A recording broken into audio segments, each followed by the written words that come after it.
Namaste, hello, my name is Owen, as said before, and I'll be presenting my master's thesis, which is the initial calculation of the carbon stocks for the BOKU carbon offsetting project, Nepal.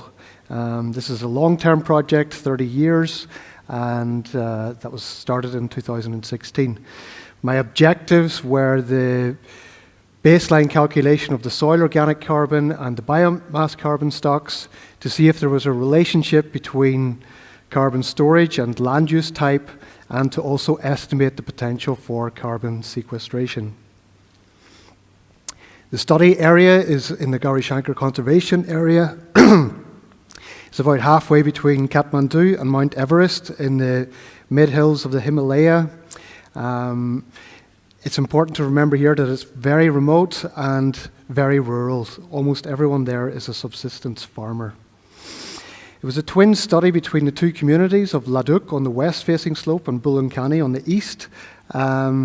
With Ladakh, there was a previous project 30 years ago by a Swiss team which started pine plantations, and that's important because that was often used as a reference in this study. We stratified the land use into 5 different types, so farm, abandoned farm, degraded grazing, degraded native forest, and pine plantation, and I focused my sample plots in the forest area in order to improve the quality of my recommendations to the local people.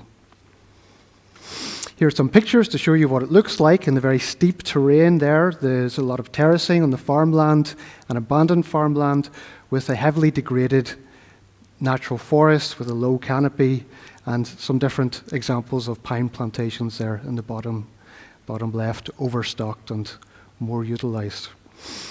So we had a wide range of soil organic carbon stores from between 92 and 2006 tons per hectare. Almost all of the biomass carbon was stored in the forest land use types as expected, and there was about 3 times more carbon stored in the soil than in the live biomass. As land use intensity increases, soil organic carbon stocks decrease.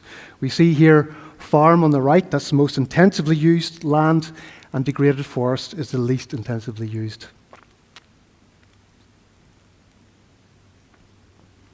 This is also borne out when we look at the vertical distribution of the soil organic carbon stock, with farm and abandoned farm on the top left with quite a straight lines from the top to bottom, and in degraded grazing and degraded forest there's higher carbon stores closer to the surface in these less disturbed soils. The terrace building is a massive effect on the soil organic carbon stores. These areas tend to be farmed and more often tilled and ploughed, exposing them to erosion such as wind erosion and from rain. Remember, this is a monsoon-affected area. After a pine plantation, the Swiss project 30 years ago, the gains in the soil organic carbon was in the build-up of an organic horizon, which, regardless of former land use, evened out at around about 30 tonnes of carbon per hectare. As I said, all of the biomass carbon, or almost all, was stored in the forest land use types, but here what's interesting is the degraded forest is heavily degraded here with a lot of population pressure. It's about 1/5 of what we would expect from a native forest in this region. Community had no effect, although there were so statistically significant effect, but there were trends visible with a better balance of carbon stocks in the forests of Ladakh, shown here in the blue, and we expect that this is through better education of this Swiss project. As I said, the soil organic carbon, there's about 3 times more stored in the soil than in the live biomass in this system, and that's maybe now we can remember at the University for Bodenkultur how important it is to preserve our soils as a carbon store. So, like I said, as land use intensity increases, carbon stocks decrease. After afforestation, carbon stocks can increase in the soil by the formation of an organic horizon, and the live biomass carbon is almost all stored in forest land use types. So how much carbon can we sequester from the atmosphere? I'm not going to go through this calculation. Maybe someone can ask me at the end. But we end up with 13.2 tons of carbon dioxide per hectare per year possible after a pine plantation afforestation.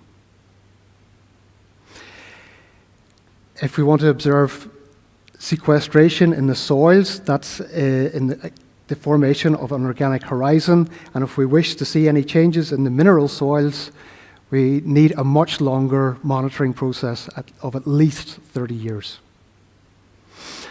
We're recommending the thinning of the existing pine plantation stands. This is heavily overstocked. You can see these very thin trees that are breaking under their own weight. This is a very unstable stand. And in the native forest, we're suggesting the protection of useful tree species such as Quercus lanata and Quercus semicarpifolia, and to prefer the extraction of whole trees rather than lopping of branches for fuel wood. This is a more efficient way to gather fuel wood. Thank you very much for listening. This is Keshav, who helped me digging all of the holes for the soil sampling. He's still working in the project, looking after the tree nurseries and involved in the afforestation projects. So thank you very much again. I'm looking forward to your questions.